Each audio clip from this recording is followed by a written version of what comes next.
In most Fire Emblems, you start with at least one early healer. Oftentimes, their utility is overshadowed by the much more centralizing combat units, but they are useful to your success nonetheless. In some games, these units can skyrocket in viability with access to extremely powerful staffs, such as Warp. But in games without these busted movement tools, your clerics are usually relegated to a mid-tier status. Still something that I would qualify as useful, but far from the centralizing forces of Lena, Safi, and co. As far as Fire Emblem Fates is concerned, you do get access to a couple of powerful staves, specifically in Trap, Freeze, and Rescue. But for the most part, I would argue that staffing is not exactly at a premium in the Fates trilogy. And as such, you might expect Rev's early game staffer, Sakura, to be a pretty uninteresting unit. She can heal your squad up during some of the brutal early game maps, like chapters 9, 11, and 13, but as you advance through the campaign, this level of healing becomes a lot less necessary. So naturally, you would expect Sakura's usefulness to fall off. And I'd argue that is the case if you keep her in the staffing utility role. But if you've checked the length of this video, you can probably guess that there is a lot more to the early game Priestess than simply being a healer. This video is part of an ongoing series with the goal to do a deep dive into every single playable unit in Fire Emblem Fates Revelations. Yes, even that one. Despite the fact that the game has a reputation for being terribly unbalanced, I truly believe that every member of the cast can contribute to your team. But units in Fates are highly customizable, and this goes doubly so for Revelations, where each cast member has new options that are not available on their native routes. And so my goal is to go over the multiple potential builds that every member of the roster has. That way, if you want to play through Rev on its highest difficulty, you can utilize whoever your favorite characters are. I'm not going to pretend that all of these units are equally viable. In fact, a secondary goal of the series is to come up with a Revelation tier list. But I really do believe that everyone is at least salvageable and can offer you something unique. While this series is going to be focused around the lunatic difficulty, much of what I say can also apply to the lower difficulties of hard and normal. Those difficulties have lower numbers for the enemies, so it's easier to reach stat thresholds, but things like various reclasses, available friendships, and specific builds that you can go into stay universal despite what difficulty you intend to play on. With all that out of the way, let's dive into our unit review. God, that's either the worst or best series name I've come up with. There's no middle ground. In the Rev campaign, Sakura joins you post-Chapter 8 as a level 4 Shrine Maiden with D staves. Although it is worth noting that Sakura does exist in Chapter 5, Pre-Branch of Fate, and any experience or staff EXP that she gains here will be carried over and added to her bases in the Rev campaign, working in the same manner as the other branch units that temporarily leave you. Rinka, Kaze, Jakob, Felicia, and Gunter. As a healer, Sakura's stats are not super relevant, although it is worth noting her bulk is better than you might expect. At 10 speed, she is fast enough to avoid being doubled by every enemy on Chapter 9 aside from the samurais. And with 19 HP and 7 defense, nobody one-shots her either. As such, if you are in a desperate situation, Sakura can afford to absorb a hit, and doesn't need to rely on the abysmal miracle skill to survive. This is good because Chapter 9 is a pretty difficult map, and because of the narrow walkways as well as the wind, it can be difficult to position Sakura safely on every single turn. Now, at the time Sakura joins you, you already have another staffer, either Jakob or Felicia, depending on what gender your Corrin is. And both of these units will outclass Sakura on join.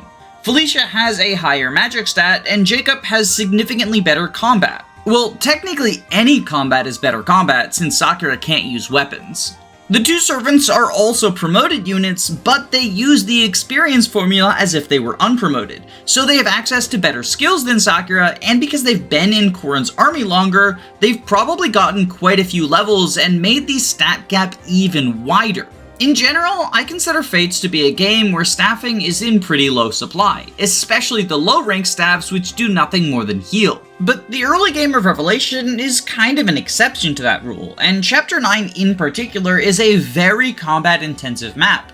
Your army is going to feel outnumbered and outgunned, and in situations like this, you want to patch up wounds as frequently as possible. So Sakura's status as a second staffer is inherently valuable, and she might even be your only staffer depending on how you've done reclassing, since Jakob in particular appreciates dipping into the Cavalier line to grab skills if you want to use him long term. But healing is not the only way in which Sakura can support your team. Her personal skill of Quiet Strength is one of the better early game tools you can take advantage of. It reduces the damage dealt to allies within 2 spaces by 2. This skill bears a lot of similarities to Felisa's Demoiselle or Jakob's Gentilhomme, which reduce the damage dealt to boys and girls respectively by the same amount.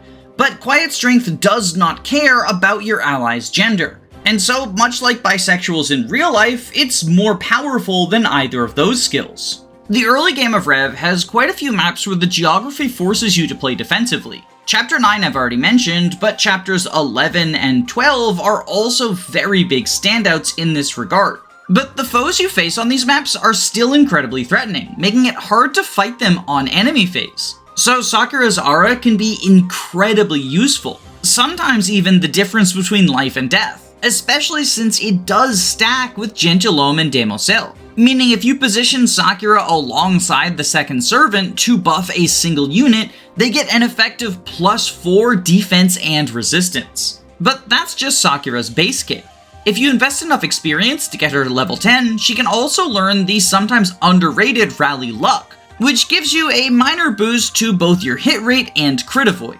Extra hit is always nice, and the crit avoid is especially helpful against the gamble berserkers that are super threatening in Chapter 12. That is, if Sakura is capable of getting 6 levels before Chapter 12 rolls around, which is a taller ask than you might think, since staff experience in Fire Emblem Fates is pretty horrendous. The exact formula for how much experience you get from staffing isn't known, but we do at least know what some of the factors are. You get more experience from healing people who are of a higher level than you. Meanwhile, if you heal people who are a lower level than you, you get less experience. Staff experience also appears to decay over time, similar to dance experience on Azura. In theory, this is supposed to stop you from being able to grind staff units to over-leveled heights, especially if they're promoted units who can also do combat. But in practice, it only serves as a nerf to the experience gain of a unit type that already struggled to level up effectively: dedicated staff units. Staff lock units have always struggled to gain experience on pace with their peers since they can't get the natural boost of securing kills, and unless you dance them, they're only capable of doing 1 experience gaining action per turn.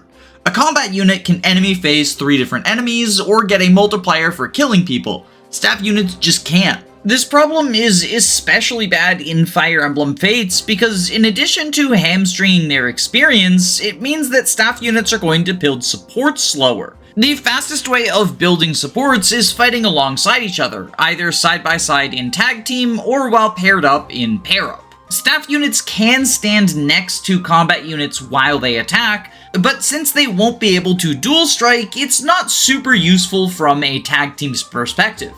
And if you're paired up, the staff unit in the back isn't able to provide their utility as a healer, which is also a downside. You gain experience with the units you heal, but not only is it fewer points than you would gain from combat, but once again, you can only do it once per turn. Your first staffers, Jakob and Felicia, don't have to deal with this problem because they start in a promoted class and can use daggers, but Sakura does. And so I think if you want her to be a long-term part of your team, you want to get Sakura out of Priestess as fast as possible. The most straightforward way to do this is with an early promotion.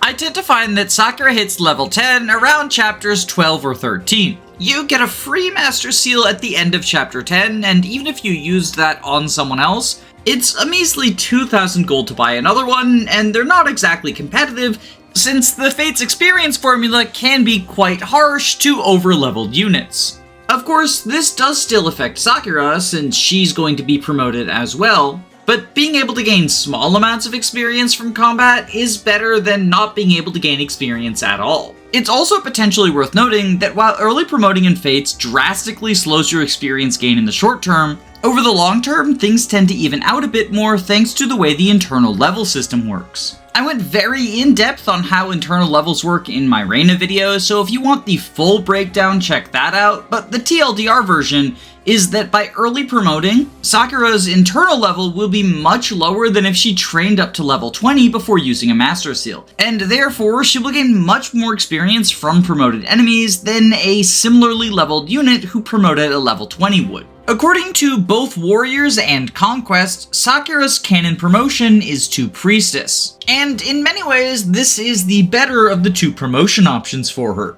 It not only gives better stat gains, but also grants access to bows, which are either the best or second best weapon type in the game depending on who you ask. You see, in exchange for being locked to 2 range, bows have the highest might and highest hit of all weapon types in Fates. The biggest downside is that Sakura is a more magically inclined character, and as a result, using physical weapons feels a little suboptimal. Her strength stat is a bit better than you would expect. If you combine her personal bases with the class bases of Priestess, you actually have a starting strength of 10 alongside a very respectable 40% growth. But since Sakura is going to suffer from promoted experience fall off, at least in the short term, and Revelation enemies are particularly bulky when compared to the other two routes, even when factoring in the high might of bows and Yumi, you are not going to be dealing significant amounts of damage with the youngest Hoshiden sibling. At least, not if you stick to physical bows. Because as fellow viewers of the Coding Ant YouTube channel are probably aware, the Shining Bow is an incredibly busted weapon in Fire Emblem Fates. This is a weapon that uses your magic stat instead of your strength stat, and calculates damage according to the enemy's resistance instead of its defense. It has 13 might and 70 hit, and is 1-2 range, as opposed to being 2 range locked like most other bows, giving you flexibility not only for enemy phasing, but also player phasing enemy archers without phasing a counter. The only downsides are that you cannot score critical hits or activate offensive skills like Luna and Astra when you have a Shining Bow equipped. But oftentimes this drawback can actually be seen as an upside, especially if you're trying to leverage the guard gauge for big enemy phase moments. In the Revelation route, Sakura is probably the best user of the Shining Bow, and sending her into Priestess is the most straightforward way to do this, but it's not exactly what I would call low investment. Like all magic weapons, it becomes available in the pre-Chapter 13 shops, and costs 3,300 gold, which is a sizable monetary investment, especially for that point in the game. If you don't want to spend the money, you can wait until Chapter 21 where there's an enemy that drops one, or you could pair up Niles in order to get the one from Nina's Paralogue. But both of these free Shining Bows come incredibly late in the campaign. So if you want to get the most out of your early promoted Sakura, you probably want to purchase one instead of waiting. But even if you're willing to shell out the gold for Sakura's PRF, that's not the only investment that you will need to make into this princess. Because the Shining Bow is a C rank weapon, and upon gaining bow access, Sakura only has E. Weapon level builds incredibly slowly in Fire Emblem Fates. It takes 20 rounds of combat for Sakura to reach D rank bows, and an additional 30 to get from D to C, for a grand total of 50 rounds of combat before you are even able to use the magical bow if you purchase it. Like I said earlier, Sakura's strength isn't abysmal, but without damage boosting skills, I don't think it's good enough to make her a primary combat unit in Priestess, especially in the mid-game after she first promotes. So those 50 rounds of combat, many of which are likely done on player phase, are entirely for Sakura's self-improvement. There are worse training arcs out there, but it's definitely not a point in Sakura's favor. Although there is a way to make this more manageable. The Revelation campaign gives you access to an arm scroll very early on, dropped by a random enemy in Chapter 10. If you give Sakura 20 rounds of combat to reach D bows and then use an arm scroll to jump immediately from D to C, that is a much more reasonable ask, trading 30 turns of combat for a very rare and valuable resource. It is worth bearing in mind that you won't get another arm scroll until much later in the campaign, and Sakura is definitely not the only unit in the cast who can benefit from it. Anyone who gets a new weapon type on promotion or reclass is worth considering.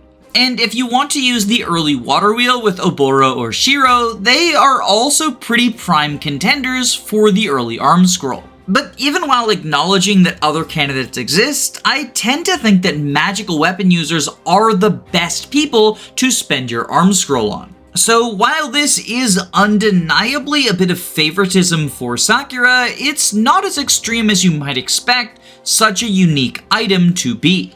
Once Sakura gets access to the Shining Bow, she can basically just chill as a generically good combat unit. Her magic is high enough to hit kill thresholds, her speed is good enough to double most foes, especially low resistance ones like Armor Knights and Oni Chieftain.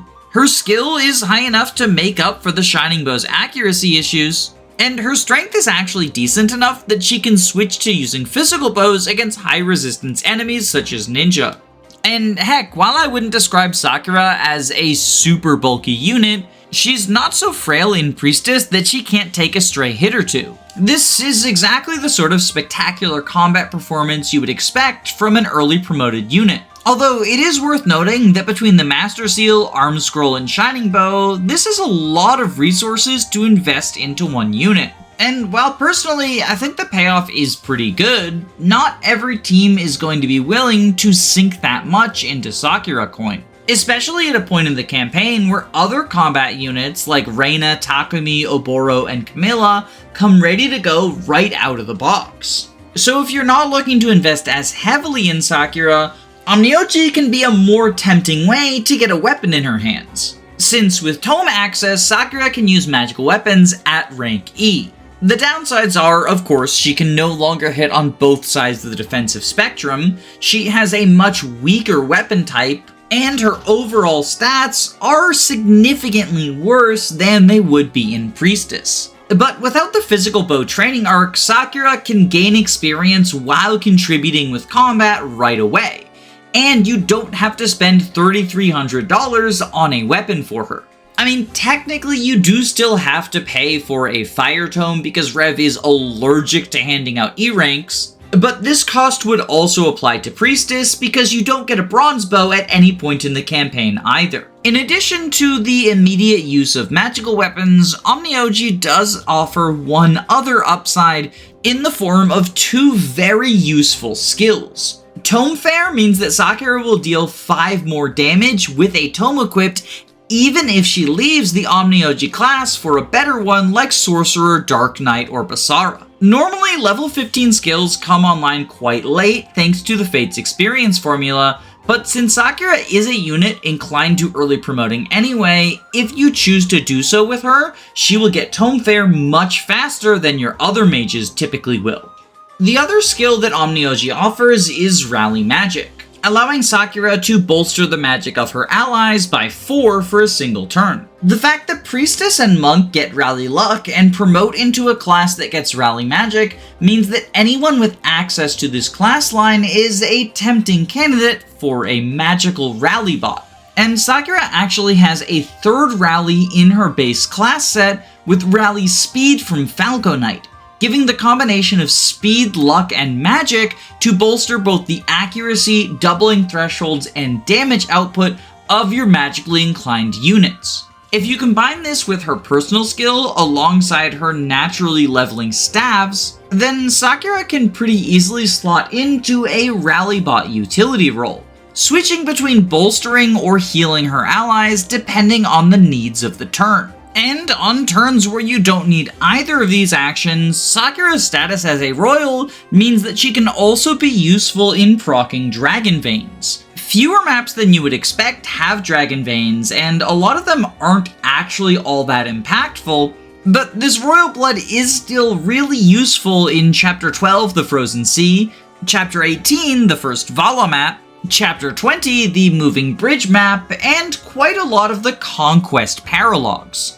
If you wanted to go a little bit further with this build, Elise Friendship does give access to rally resistance, but that's probably the lowest value rally out there, and Sakura can't get any other rallies without Corrin Marriage. So rather than trying to build Rallyman at home, it's probably better to focus on the ease of access Sakura has to the combination of luck, magic, and speed, just taking a Master Seal and a Second Seal. Although, speaking of using Second Seals on Sakura, early promotion is not the only way to get a weapon in this redhead's hands. Sakura's Heart Seal class is Sky Knight, the Fate's take on Pegasus Rider. And while Second Seals are definitely a little bit more competitive than early Master Seals, if you want to invest one in Sakura, she can use it whenever you want in order to transform from a healing unit into a combat one. That way you don't have to wait until the mid-game when she hits level 10. Not only this, but by going into the Sky Knight line, Sakura won't have the experience drop-off that pre-promotes get, making her into a much more effective project unit.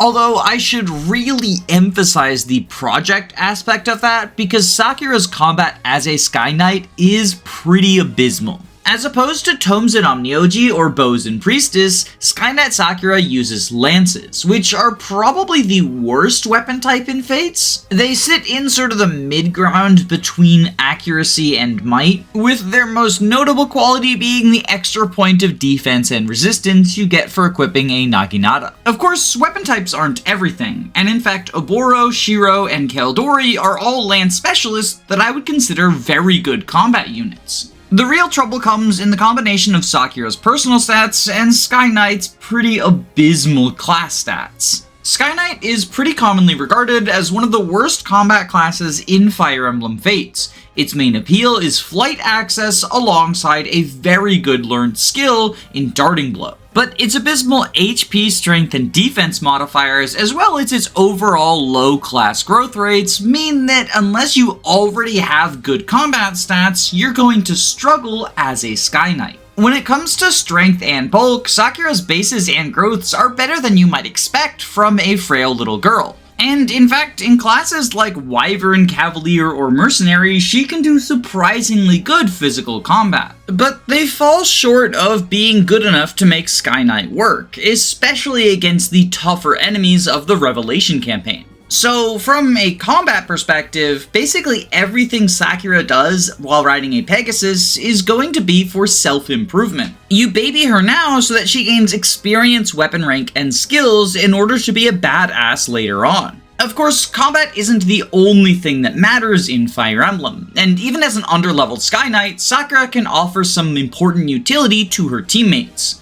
Flight is at a premium in Fate's Revelation, especially in Sakura's join map of Chapter 9. And while you do have Tsubaki and potentially a reclassed Gunter or Corrin, if you are planning on making Sakura a long-term member of your team and want to feed her experience or raise her lance rank, being able to incidentally ferry units across flyer-only terrain is certainly an appreciated bit of utility, especially on Fuga's Wild Ride, where the wind can knock you out of formation if you're not careful. Not only that, but she still has her personal skill of Quiet Strength, and Flight makes it easier to position this aura to benefit whatever units you want. Personally, I would prefer to have Sakura as a healer than a second flyer on Chapter 9, but Chapters 11 through 14 are also very flight-intensive maps, and since Fuga drops a Heart Seal at the end of Chapter 9, it's pretty tempting to reclass Sakura right before Chapter 10, and you wouldn't even have to spend any gold to do so. The fact that this free Heart Seal is dropped by Fuga is kind of fortuitous timing, because in my opinion, Chapter 10 is probably the ideal time to reclass Sakura to Sky Knight if you're going this route with her. You see, Chapter 9 is such a combat-intensive map that I really would prefer Healer Sakura over a Flying Sakura, but the same cannot be said for the rest of Revelation's early game. And in fact, Chapter 10 is a pretty good trading map for any projects that you want to raise up. Well, using the word good in the same sentence as Chapter 10 feels like a stretch, as it is the famous snow shoveling map that is largely responsible for Rev's reputation of having bad gimmick maps. In reality, I would say that Rev's number of gimmicks are about on par with the other two Fates routes, and personally, I think that many of the good gimmick maps are actually really well done in how the Dragon Veins or other gimmicks incorporate into the gameplay. But snow shoveling is indefensible, and the fact that it comes so early is, in my opinion, a major reason why so many people are turned off of Rev without completing the campaign.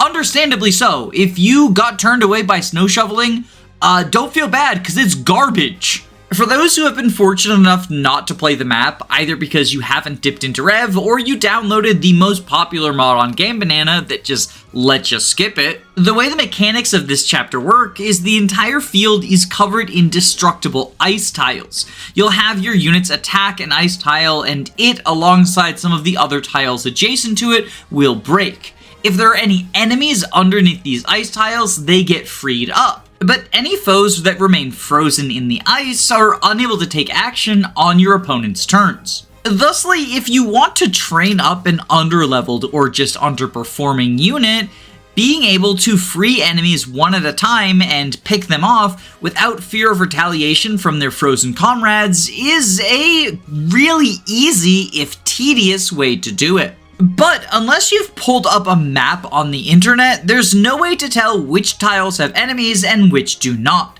They all look identical.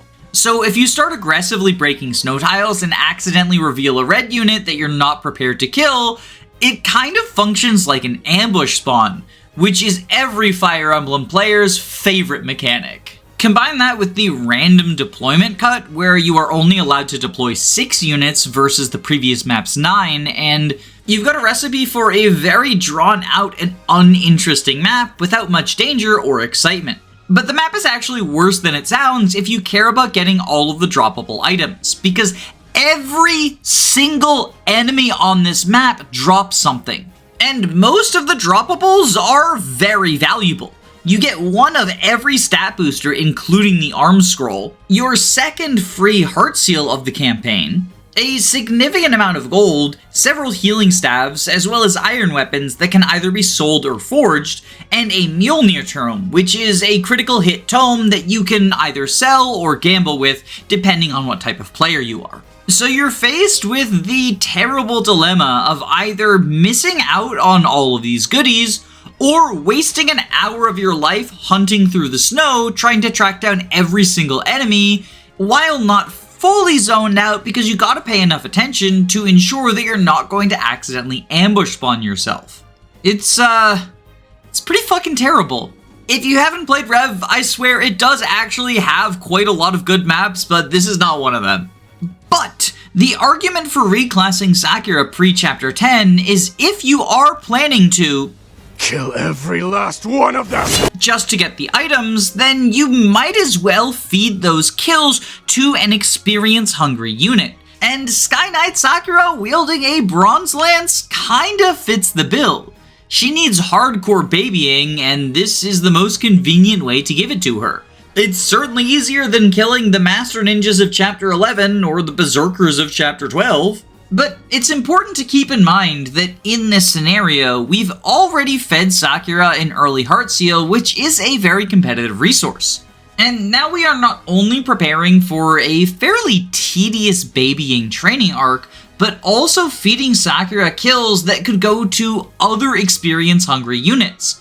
Since the Chapter 10 enemies are basically served up on a silver platter, other growth units like Mozu and Hana could really appreciate them. Heck, you get handed Hayato, the best mage on this route, right in time for a Chapter 10 training arc. And incidentally, he also likes using his Master's Heart Seal in order to become an Oni on time for this. And it's not just trainees that Sakura is competing with. Zola drops the first Master Seal of Rev's campaign, so if you want to get a few more levels under Corrin's belt before promoting them, this is a good time to do so. And Chapter 10 is also an ideal opportunity to level Jakob or Felicia up to 15, especially if you want to grab the Inspiration skill, which can be quite useful in the next couple of chapters. And even aside from experience management, the fact that Chapter 10 has such a harsh deploy cut means that some of your units are going to have to sit out and be unable to build support points. Depending on what pairings you're going for, the slots in 10 can actually be weirdly competitive, even amongst units you don't plan on having as long-term members of your team. I particularly like doing this with Tsubaki because he's a unit that I tend to find myself S-supporting and then benching so I can later recruit his daughter as a replacement. My point in bringing all this up isn't that you shouldn't train Sakura, either in general or in Chapter 10, but to acknowledge that Sakura is just one of many units that could benefit from this experience buffet. Because I think it's worth acknowledging that even her more straightforward builds require a solid amount of investment. A few seals, a couple of maps of babying, and potentially an arm scroll aren't the end of the world, and Sakura does legitimately shine if given all this attention, but so do most cast members in Fates. So when looking closely at the resources we want to spend on a unit, I think it's worth asking, what are we getting in return that another unit couldn't offer for similar or even potentially less investment? In the case of Knight Sakura, there are a few potential options. Ending as a Falcon Knight is the most level 0 solution. Sakura gets her staff rank back, which is nice especially if you ground it up a bit before reclassing, making it easier to accomplish the coveted status staves at C and B. But Sakura's not just an 8-move flying staffer, because she also has good mixed offenses. While not phenomenal, her strength is almost certainly good enough to leverage effective weapons or hit against low defense, high resistance enemies such as mages.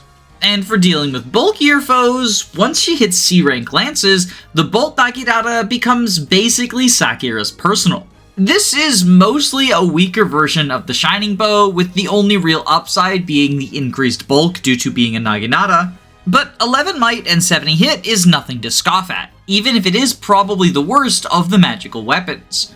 And if you don't want to pay the exorbitant 3,300 gold, Bolt Naginata does at least drop earlier than the Shining Bow, since it is one of many rare items delivered to you by the Chapter 19 enemies. Of course, if you want to use the Shining Bow on Sakura, you could always promote to Kinshi instead, and therefore be capable of wielding either magical weapon, although that is almost certainly going to require the investment of the early arm scroll. And while I think people sometimes overstate the stat loss you get in going Kinshi instead of Falco, if you're just trying to use a better magical weapon, I don't think the extra 2 points of might are worth it over the Bolt Naginata. Flyer effectiveness is cool until you realize that there's not that many flyers in the Revelation campaign. There's a lot of them in Chapter 20, and a couple apiece in Chapters 22 through 25, but those are the only enemy flyers that even exist after the Shining Bow becomes purchasable. The only advantage the Shining Bow has over the Bolt Naginata is if Sakura wants to be in a grounded class after Chapter 24, which I personally would recommend since there is no longer any flyer utility, then Priestess is able to use Shining Bow, but there's no lance equivalent in her base kit. But even in this scenario, promoting from Knight to Kinshi feels like the worst way of going about it. You wasted all that time building lance rank when instead an early promotion to Priestess would have probably suited your needs better. You use Priestess's better combat to build bow rank in the mid game. Once you hit Vala, you use a Heart Seal to go Kinshi so you can take flight, and then once you get to the indoor maps, you dismount back into Priestess. And this spends the same number of seals as if you had early Heart Sealed into Knight, but there's never a point in the game where Sakura is a deadweight, since you skip out on those annoying Knight levels. Of course, there's a lot more options for what to do with Sakura than just sticking her into either a Knight class or a Shrine Maiden class. But in order to truly open up Sakura's potential, we have to dive into the support system. Because Fates has a pretty involved support system where you gain new class options through either friendship or marriage. And unfortunately, the majority of classes Sakura can gain are from marrying the male units in the Hoshiden army. From a gameplay perspective, this is a really cool system, and it opens up a bunch of options, not just on Sakura, but on other units, for build customizability while still limiting you and making everyone feel unique. But because Fates is, well, Fates, it also has very gross elements in the story. There are plenty of characters like Mozu, Sakura, and Elise who are clearly modeled to be children. And even though the game tries to awkwardly sidestep this by having Leo say you're technically an adult to Elise, the intent of including these characters is pretty clearly so that you can allow the player self-insert to marry their younger sister. Because Faith says incest is okay, but homosexuality? We gotta restrict that. I want to be thorough in my coverage of Sakura's build options, both because quite a lot of them are very powerful, and because she is a pretty good example of why I like Fates' reclassing system, since it is very customizable but comes with a lot of restrictions. For example, without Corrin, Sakura isn't able to access the Archer, Wyvern, or Oni line, each of which would be potentially useful for long-term builds she appreciates. At the same time, I can totally understand if there are people who are uncomfortable with me saying you should pair this little girl with a grown adult so that you can get a super high magic child soldier to kill God. Ultimately, since these videos are gameplay focused, I do want to talk about the gameplay options you have when it comes to Sakura. But I feel like this video would be incomplete if I didn't at least acknowledge how weird it is that Fates rewards you for marrying off a child.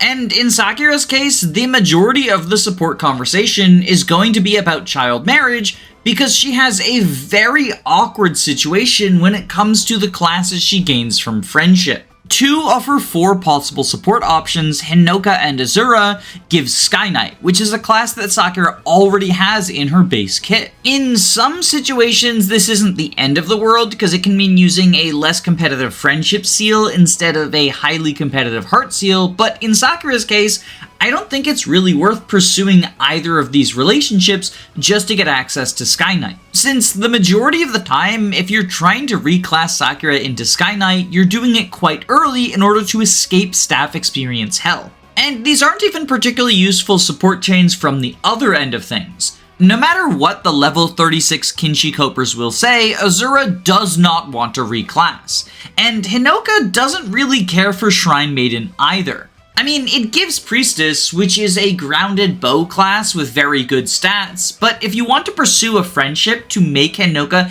into a grounded bow unit, just use Setsuna for that. Sniper is almost entirely an upgrade over Priestess, especially if you don't natively have any staff rank, which Hinoka does not. The other 2 possibilities Sakura has are Troubadour from Elise or Samurai from Hana, which is a fast friendship. Troubadour isn't especially valuable, although there is at least one build that appreciates it, and if you're running male Corrin, Elise is the first option for getting that on Sakura. But if you're doing female Corrin, there's really no reason to pursue this friendship since Jakob comes earlier, and a Jakob marriage will benefit both Sakura and Jakob, as well as potentially Dwyer, since Great Master is a pretty good class for my least favorite British butler. This also means you don't have to drag Elise around for 5 maps, which, yeah, Rev Elise is pretty awful, so this is a genuine upside. By far the most useful friendship Sakura has, and in my opinion, the only useful friendship Sakura has, is the one with her retainer, Lady Hana. This gives Sakura access to the Samurai class line, although this doesn't help Hana out because she already has access to Shrine Maiden, meaning that it feels like the logical inverse of Sakura's Hinoka or Azura supports. Samurai functions very similarly to Sky Knight for Sakura. It allows her to get into a combat class in order to accelerate her experience gain, earn better skills, and build weapon rank. Only in this case, the weapon rank is for swords and the skills are the one from the Samurai line, specifically Duelist Blow and Vantage. Duelist Blow gives you 30 avoid on player phase, and while I think this skill is sometimes underrated when it is on bulky units like Hinata, Sakura's defense and especially HP just are not high enough to make proper use of this skill. Vantage, on the other hand, can be very useful on her. Whenever a unit with Vantage has 50% or lower HP, they will always go first in combat even if the enemy is the one to initiate the attack. This means if you kill an enemy with your first attack, you can avoid taking any damage from them on enemy phase. And as such, a common strategy that utilizes this skill is Vantage Sweeping. The idea is you take a bunch of damage boosting skills, put them onto the same unit alongside Vantage, take one attack to get below 50%, and then fight a ton of enemies who are unable to land a single hit before you nuke them with some sort of Vantage 1-2 range weapon. Usually this is magic, but some units are capable of doing it with knives, and sometimes you can even get away with the Kodachi, hand axe, or javelin, which are unable to double, but can still pack a punch, especially in attack stance. In a previous video, I talked about utilizing this strategy with Felicia, who is also able to get Vantage through Hana Friendship. I guess Hana just really likes female healers, huh? Felicia is capable of sweeping through the mid-game with a couple of different Vantage builds because she has early access to level 15 skills like Sword Fair or Life and Death. But this sweeping potential tends to fall off in the long term due to her lower magic growth compared to other mages. Meanwhile, Sakura is in kind of the opposite position. Her personal magic growth is 50%, tied with Nyx and only surpassed by Orochi and Elise. But the real premier damage boosting skills come so late in the class tree that even with early promotion, you're not going to get it until about halfway through Vala. The most common, and in my opinion most potent build, involves marrying either Corrin or Leo for Dark Mage, and equipping the skills Vantage and Life and Death for Master of Arms, Tome Fair from Onmyōji, and Maleficara and Heartseeker from Sorcerer, and then ending up in Sorcerer with either a highly forged weapon, or if you have the rank for it, the S-rank Tome Excalibur. Since with 12 might and 90 hit, it manages to combine both the accuracy and strength that this build desperately wants. You can further bolster this damage by having Sorcerer Leo as a backpack, as at S-rank this gives an additional 7 magic. If you combine this with the bonuses from meals and tonics, alongside a rally magic and the 3 extra attack you get as an S-rank tome user, then a capped magic Sorcerer Sakura has a total magical attack of 84, which is a very big number. But as silly and strong as this seems, there are a couple of problems with Vantage Sweeper Sakura. And I think the most obvious is that this is an incredibly optimistic build. Reaching S-rank in any weapon is difficult, but it's especially so if it's not one of your starting weapons. Sakura doesn't have any innate tome rank and can't even start building it until she either promotes or reclasses thanks to a support. Using forged weapons significantly lowers your power as compared to Excalibur. A +2 Fire Tome only has 7 might, and a +2 Thunder Tome has 9, but also only has 82 hit, making it a much less accurate option. And you really want 100% accuracy for a Vantage Sweeper because if they ever miss, they die. In addition to using a lower might weapon, you lose the extra +3 from S-rank bonuses. Although even if you manage to reach S-rank, the +3 is not going to be turned on against every single enemy since you will lose it at weapon triangle disadvantage. And as it just so happens, some of the most high resistance enemies in Falco Knights and Ninjas have weapon triangle advantage over any tome user. But it's not just Sakura's weapon ranks that are a problem for this build, because the level 37 magic estimate assumes that she's going to cap this stat, and on average she doesn't do that until 2020. This means that if you early promote, get unlucky, or simply aren't able to reach the level cap, then you're going to need to invest some stat boosters into her, or else settle for a less potent sweeper. But even in a perfect world where you can reach all of these difficult thresholds before endgame, it's going to come online very late. Heck, even entering Sorcerer isn't going to happen until quite a few maps into Vala, since Leo joins in Chapter 17 and Sakura and Leo do not have a fast support.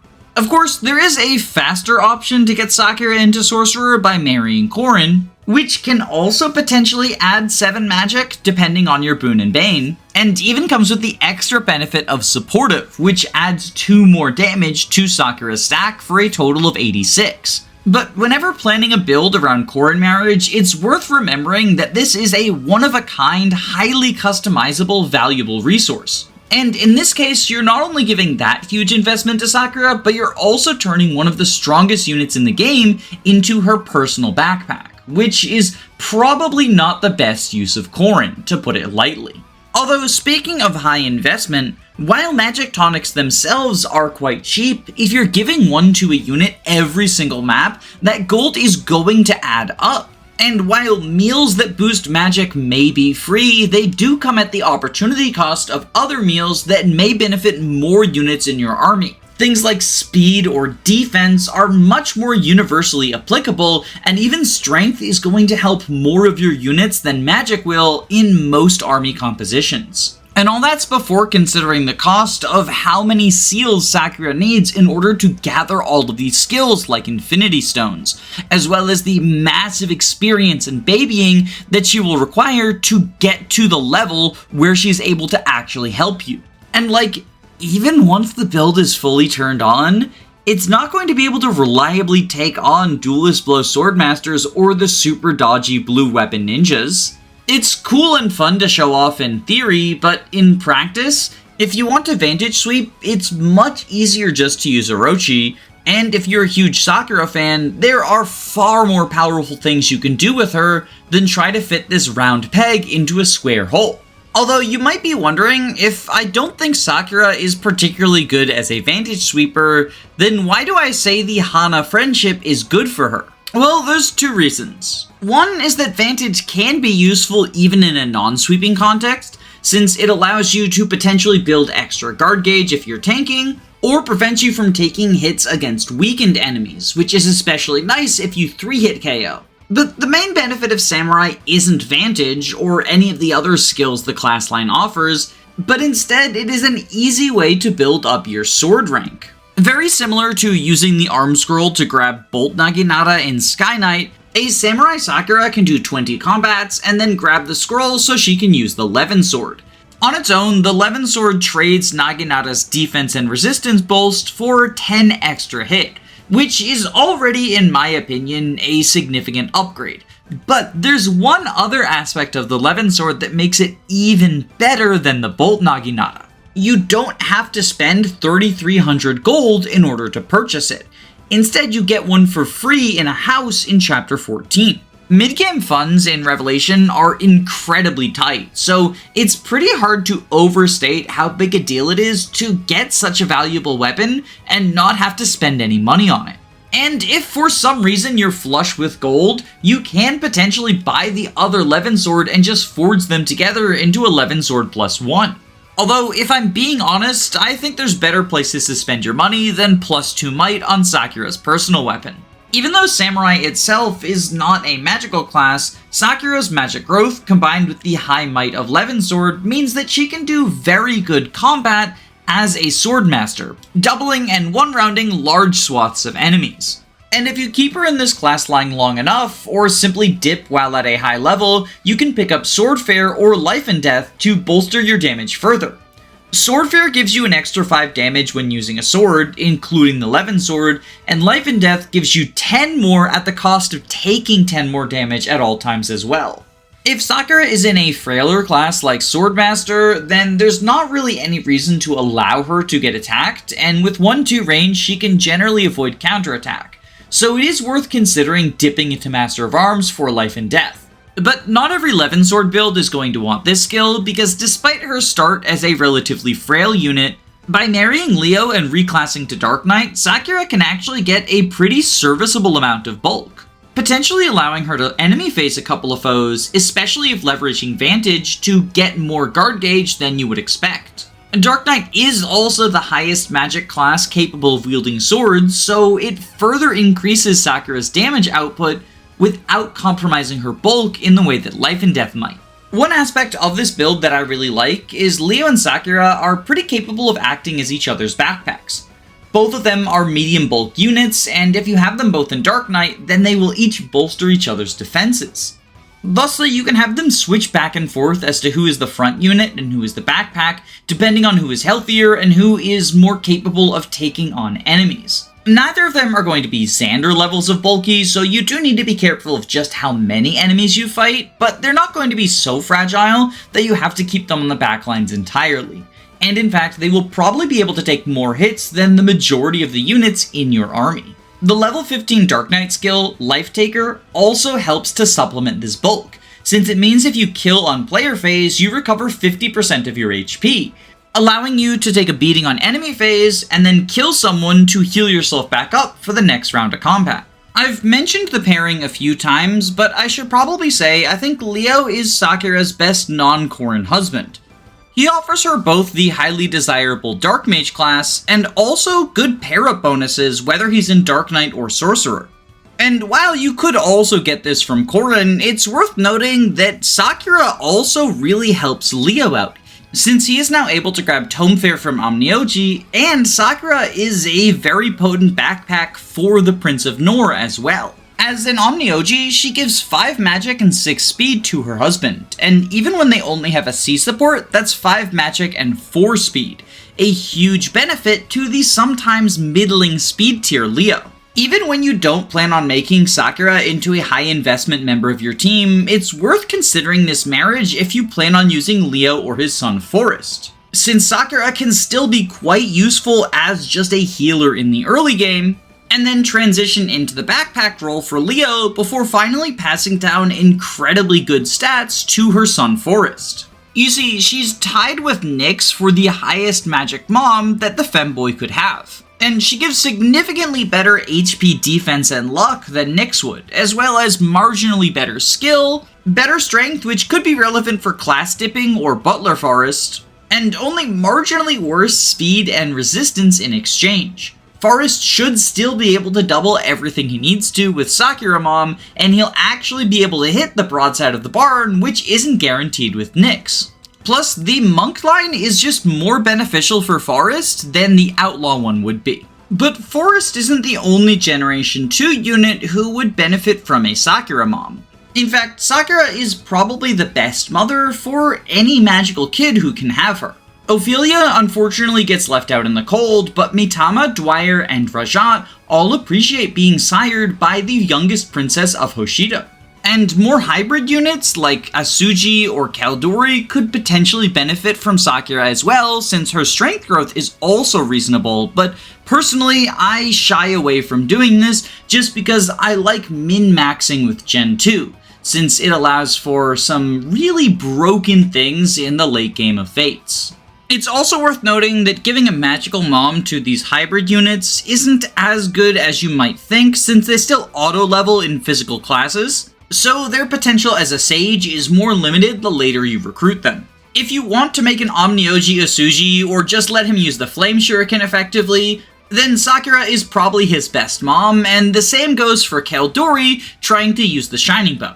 But because I'm not a huge fan of those builds, I'm not going to be diving super deep into them, and instead we'll focus on how Sakura enables her magical offspring. Well, I guess Mitama technically qualifies as a magical unit, because at base she actually has a higher strength growth than Magic One, even as a Shrine Maiden, but her starting class has a magically focused spread, and I think she's at her best if you give her the capability to use staves and the Shining Bow better. Since Mitama already starts with Shrine Maiden access, Sakura will pass down Sky Knight to her. And since Sakura gets Apothecary from Azama, the mother-daughter bond is as close as ever, with them having the same 3 classes available. And as such, it can be a little bit awkward figuring out what skill to have Sakura pass down to Mitama, especially since Mitama doesn't really care for any of the samurai ones. This is one of the few areas where Elise Friendship actually shines, since you can pass Rally Resistance down to a Rallybot Mitama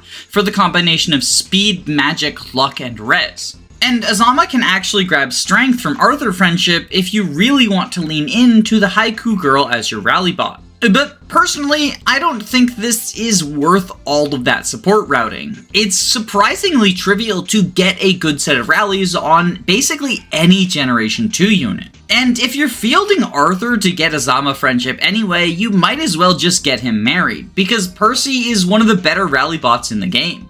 Instead, I think the best space for Mitama to occupy is a late game high stats joiner, and for that, Sakura is the perfect mother. Recruiting Mitama in Chapter 24 lets her offspring seal to get C-rank bows and B-rank staves, and immediately be able to both dish out high magic damage with the Shining Bow, and use powerful utility staffs like Entrap and Freeze. Alternatively, if you want her to be around for a little bit longer, she has D-rank bows with the Chapter 22 recruitment, and can immediately arm scroll up to C. Since Azama doesn't join you until Chapter 17, this isn't even a huge delay for getting his daughter. He has to be around for 4 or 5 maps anyway. And because you get a free Shining Bow in Chapter 21, it's not like you have to spend gold on this Mitama build. But this pairing isn't just good for Mitama, both of her parents benefit from it as well, with Sakura granting Azama access to the Sky Knight line, and Azama in return giving her access to the Apothecary line. And these two class lines work really well together because Merchant and Kinshi Knight share the same weapon types, with the major difference being Kinshi is a flying class and Merchant is a class with better stats. This means that on outdoor maps where flight is incredibly valuable, you can be a Kinshi, and on indoor maps you can dismount to avoid bow weakness and gain a stat bonus for doing so, without losing access to your weapon ranks. This is especially nice for Sakura since she likes being able to use magical weapons, but even for physically inclined units like Azama, the Beast Killer or higher rank bows have their use cases.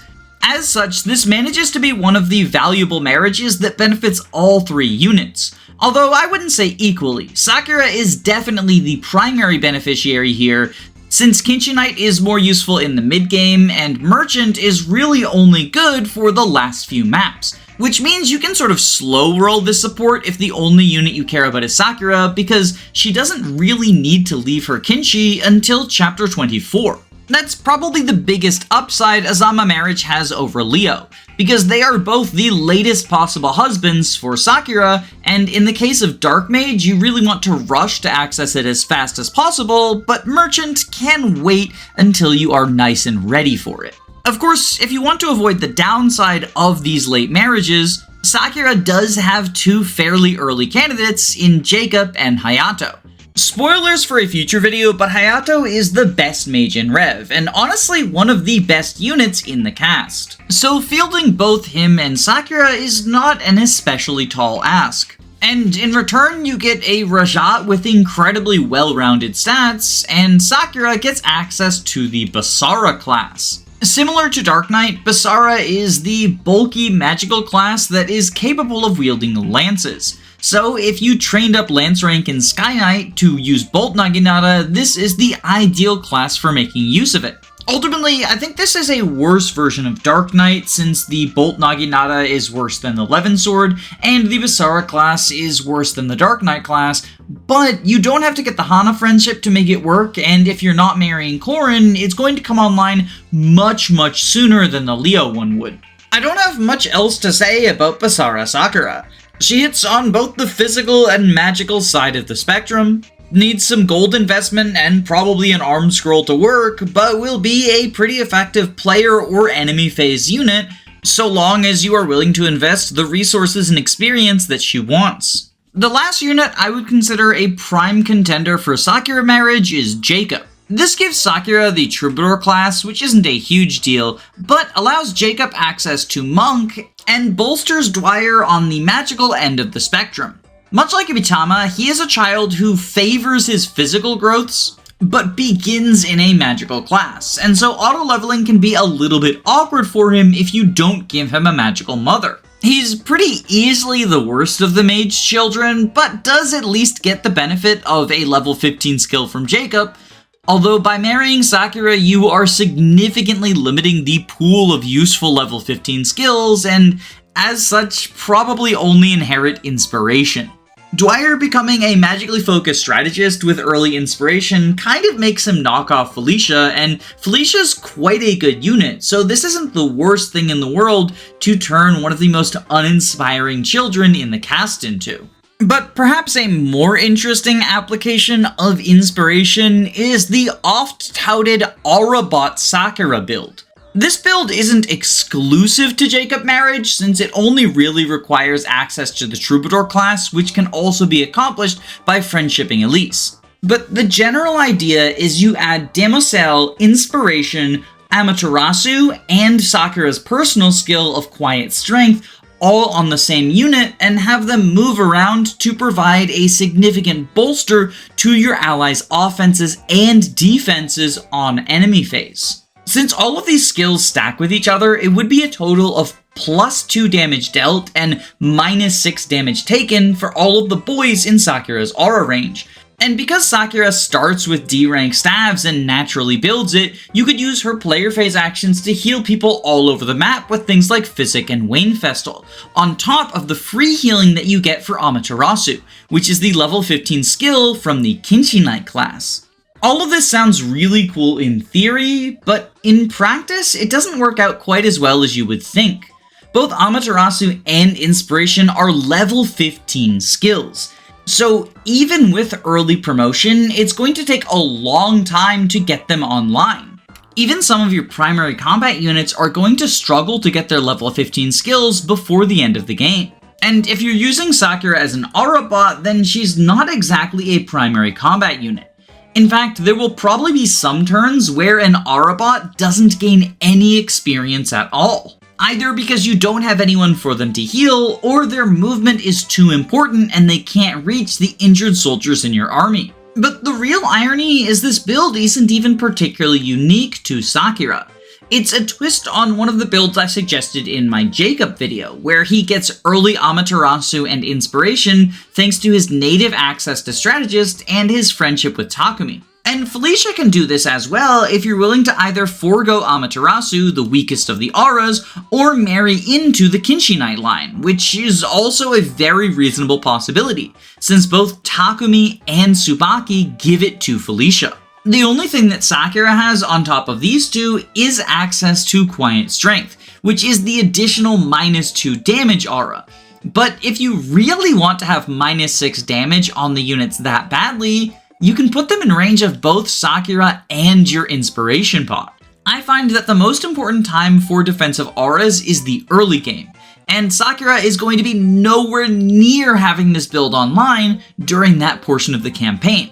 Maybe it's helpful if you're slow playing the Sumeragi map because there's plenty of choke points with the elevators, but even then, a late recruited Felicia or Jakob does this practically for free.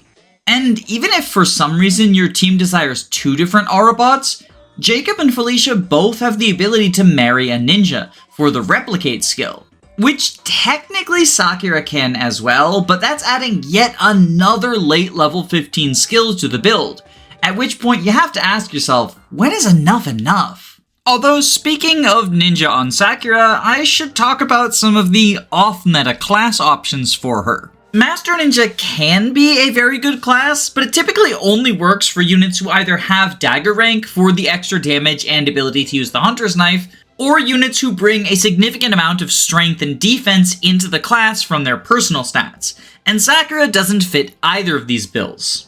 Instead, the only real benefit comes from Mechanist. It's a bow class, so if you've got a Shining Bow focused Sakura, you can dip in to pick up Replicate, and that's pretty cool, both because she inherently has an aura in Quiet Strength, and because if you're being a player phase nuke with the Shining Bow, then getting a second copy of that is pretty nice. I don't think Ninja Marriage is super beneficial to Sakura herself, but if you want to put Saizo and Asuji into Great Master, or if you're one of those crazy people who enjoys running Miracle Midori, then Mechanist Sakura is a nice side effect of a marriage you're pursuing anyway. The other major off-meta class for Sakura is Paladin. As an 8-move physical class that you can use either the Levin Sword or Bolt Naginata in, it seems kind of similar to Falco Knight, but trades flight and staff access instead for better skills in the form of Shelter and Defender. If you have a Levin Sword focused Sakura, then she can make this her primary combat class, but if you're using Bolt Naginata, you probably only want to dip in for skills before returning to Falco Knight, which is just mostly better. The most significant downside Paladin has over Sakura's other build options is that the 2 men who give it to her, Xander and Silas, both come incredibly late in the campaign, and at that point you might as well just double down and marry Leo so you can get access to the infinitely better Dark Mage line, since Sorcerer gives incredibly good magical combat, and even if you wanted a horse class, Dark Knight is right there. If you do decide to pursue Paladin Sakura, I would say Silas is definitely the better option, not only because he comes a couple of chapters sooner, but also because I don't hate him as a Great Master, since he already has really good lance rank, and Renewal is good on a unit who's primarily noteworthy due to his high HP stat. Sophie can also potentially make good use of the Priestess class, although considering she already had access to Bow Knight, this class access isn't as much of an upgrade for her as it might be for some other children. Especially since moving her out of Bow Knight and into Priestess means giving up Avel, and you wouldn't send Avel to the glue factory, would you? But that's really it in terms of the classes that Sakura can slot into. And in many ways, she feels like the encapsulation of everything that I love about the Fate's support-based reclassing system, since she simultaneously has the stats and flexibility to fit into a bunch of different roles, each of which take advantage of different classes and skill combinations, while at the same time facing limitations due to the large number of classes that she either cannot access without Corrin, or needs to wait until incredibly late in the campaign to dip into. Fates' predecessor, Awakening, had far more limitations when it came to what units could reclass into, whereas its successors, Three Houses and Engage, give you all of the freedom in the world, but at a cost of making everyone feel rather homogeneous. You can, of course, turn your favorite unit into an Engage-style reclasser by having them marry Corrin, which does undermine the restrictions a little bit, but personally, I think that this is still fine since you can only ever give it to one person, and it is such a high-value resource that you have to think carefully about who you want to give a class they wouldn't normally access. I usually don't talk about Corrin marriages in these videos, partially because I don't count them for the tier list, and partially because I think if I talked about the Corrin marriage in every single unit, these videos would get very repetitive very quickly.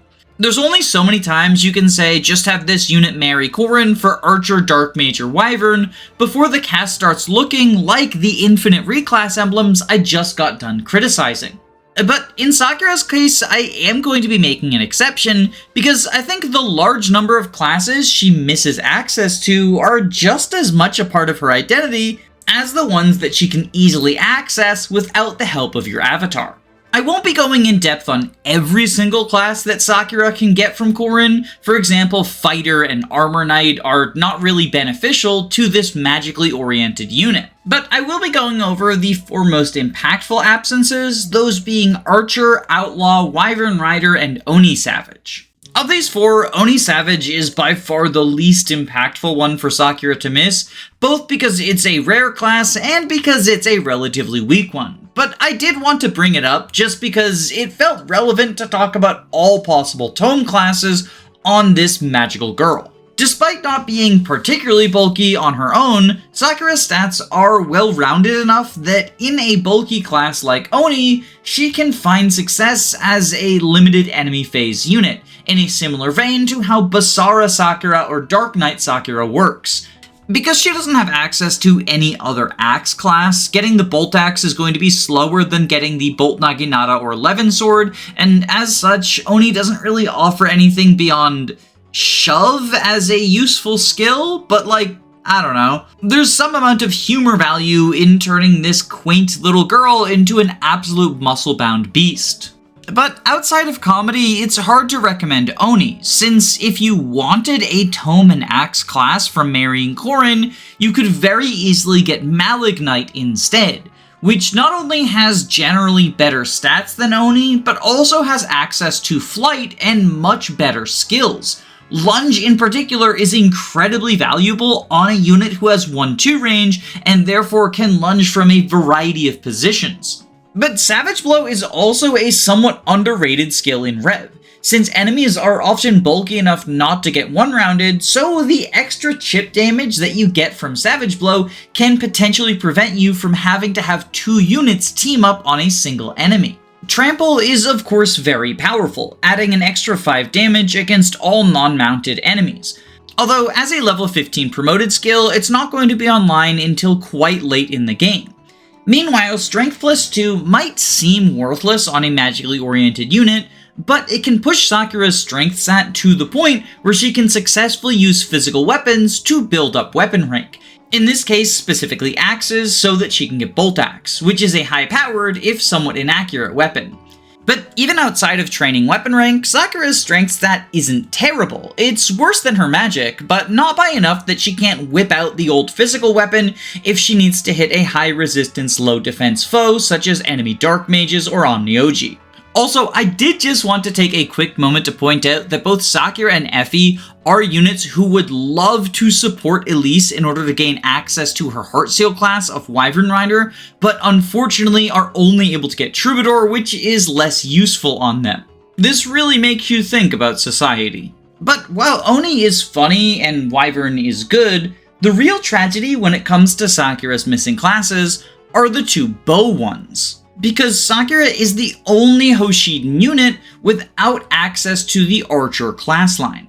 And as a result, she is also the only unit in the entire Fates cast, aside from the Corrin sexuals, who cannot access either Sniper or Bow Knight. Since these are two of the best classes in the game, missing out on the combination of them would be a tragedy for anyone in the cast, but it is especially unfortunate for a unit who centralizes multiple of her builds around getting access to a high-ranked bow. As both Sniper and Bow Knight are not only premier classes on their own merit, but they also provide a variety of skills that would be incredibly useful to bring into other bow-wielding classes.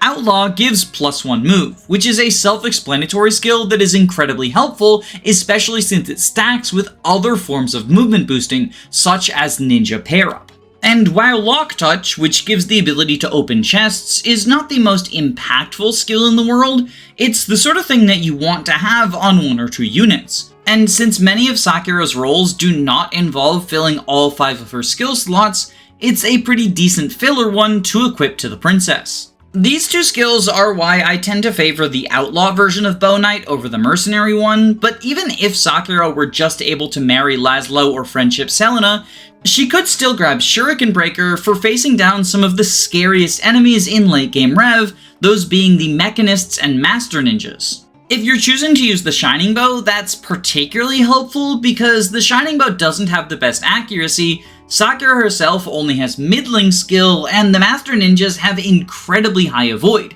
especially if they manage to take terrain tiles. And as if missing out on Outlaw isn't bad enough, Archer is probably the best unpromoted class in the game, granting access to skill +2, which would especially benefit a unit like Sakura whose skill can sometimes be shaky, and Quick Draw, an absurdly strong skill that gives +4 damage on player phase attacks. While this buffer doesn't apply to dual strikes, it will still bolster you every time that you personally click the attack command. And considering that Rev itself is a game where oftentimes the most important actions you're making are on the player's turn, alongside the fact that bow units tend to prioritize player phase combat anyway, it can often feel like this skill is just an unconditional damage buff that comes way earlier in the campaign than any of the other bolsters. Seriously, it's only 1 point of damage less than a fair skill would be, and they're level 15 promoted skills. And just to rub even more salt in the wound, Sakura wouldn't even need to reclass into Archer to pick up these two phenomenal skills, because if she went Kinshi Knight with a Heartseal, then just adding Archer to her base class set would give her access to skill +2 and Quick Draw on her next 2 level ups. This is thanks to the way that Rev's branching promotions work, where if 2 unpromoted classes can promote into the same class, such as both Mercenary and Outlaw promoting into Bow Knight, then a unit who has access to both unpromoted classes will gain the skills from either of them in alternating level ups until they have gotten all 4. Thusly, Archer on Sakura wouldn't really grant her access to new builds, but instead power up one of her more straightforward ones, giving access to better combat as a Shining Bow Kinshi, and then allow her to dismount into the Sniper class, thus gaining the good skills associated with it, Bow Fair for an extra 5 damage at all times with a bow, and Certain Blow, which means on player phase you get +40 hit. This is like skill +2, but on fucking steroids! And on its own, this skill completely fixes any accuracy issues that Sakura had with the Shining Bow.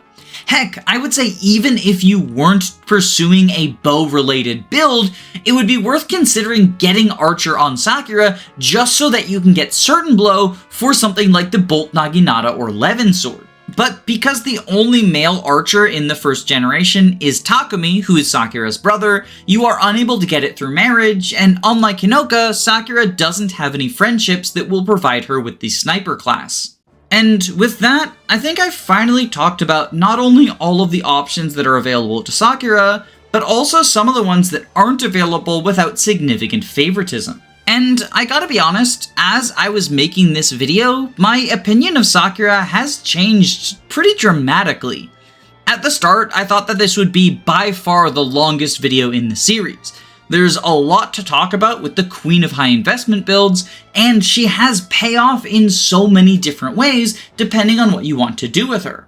But the more I looked at not only the limitations that she faces in terms of unavailable classes, and the investment that she wants even if going into straightforward roles like Shining Bow, Priestess, or Kinshi Knight, I started to get the feeling that this is a unit who's incredibly useful in the early game, but wants a lot more assistance to be functional later on than other characters. She definitely gives you a more unique payoff than those other characters, being easily the best Shining Bow user and probably the best Bolt Naginata and Levin Sword user, but unique doesn't always mean better. With the same money spent on a single magic weapon, you could potentially reclass another unit and have 1300 gold left over.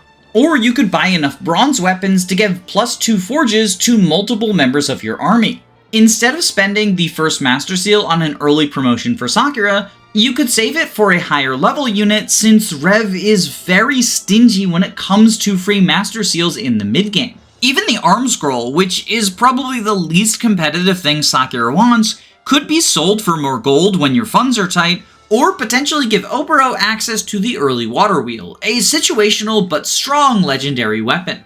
Sakura doesn't become useless without this investment, but without these resources, she definitely moves into much more of a background role, probably best served as a backpack for Hayato or Leo. When I started recording, I was pretty convinced that I would make Sakura into a high A tier unit.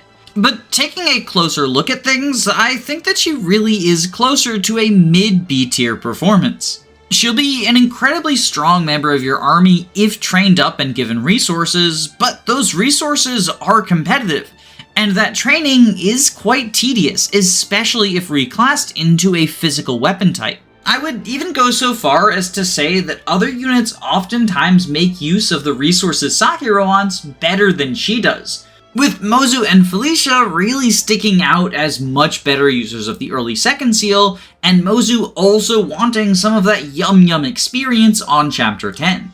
Although, speaking of Felicia, as the B tier begins to fill out, I've been having a lot of thoughts as to whether or not she deserves to still be a part of it. Right now, I have early Felicia as the very top of B tier, and I put her there when the list was only Corrin, Felicia, Jakob, and Gunter, since her performance felt significantly worse than early Jakob, since she requires more resources than him, generally has worse stats, and has worse class access, especially when it comes to their friendships. But now that more of the cast has settled into the tier list, I think it might be time to move her up to the bottom of A, since Felicia does feel significantly stronger than Mozu, Sakura, Tsubaki, and Kaldori. As such, I'm going to tentatively move her up for now, but as the A tier fills out, I'll figure out whether I want to keep both servants up there, or potentially move Felicia back down, or even Jakob up to the bottom of S. Personally, I always feel like the first few units on a tier list are a bit of a shot in the dark, and it's only once you start getting their peers around them that the placements can feel correct or incorrect. So it's very possible that the servants, or some of the other early rated characters, move about as I start looking at the deeper cuts in the cast. But with that bit of housekeeping over, I think it's finally time to say goodbye and thank my patrons. who, by the way, are the ones that vote for the order that characters will appear in this series. So if you've got a favorite character in Fates you really want to gun for, consider supporting me financially if you are able to do so. Other benefits are things like early videos and your name appearing on screen alongside these fine fellows. So, thank you to Andu, Len, Gameboo, Kurosa, Firen, Your Doctor, Saren Girlixy, Guichi555, Smaz Ruby, Zycrom, Robin D, Alenby, Hound Dogs, Girl Boss, Lizard Bongwater, Christopher Bueno, Mary McLean, Jaden, Reflect, Bethany, Calamity Callie, Theythom, A Clever Username of Lies, Jackson McMahon, Kevin Hart Clawpose, Tailored Muffin, Electric Giga, Erica Ford, YLO1, George Grenville the 7th PM, Jamie Collins, Thick Mulder, Arvis, Cripsy Matthews, Flo Ahay, Faulty Videos, Lyra, Kyle Madison, Derek Williams, Just Riley, Anna Cabana, Some Trades, The Daily Fugal, Faye, Magic Bite, Sardonic Muse, Dysike, Chris, Root Beer Pants, Queen Eliza, Aerith Emblem, Adele, Control Dages, Roman Cormancic, Nick Knack Hammersmack, SUP, Caius Cole, Histiclub, Bree, Punchfighter Champion, Eggman, Maxine the Vampire Queen, Henry Johnson, and Dragonback Lancer. Your support is the only reason I'm able to make videos this long and high effort. But for now, I just gotta stay. Have a wonderful day. Stay safe, gamers.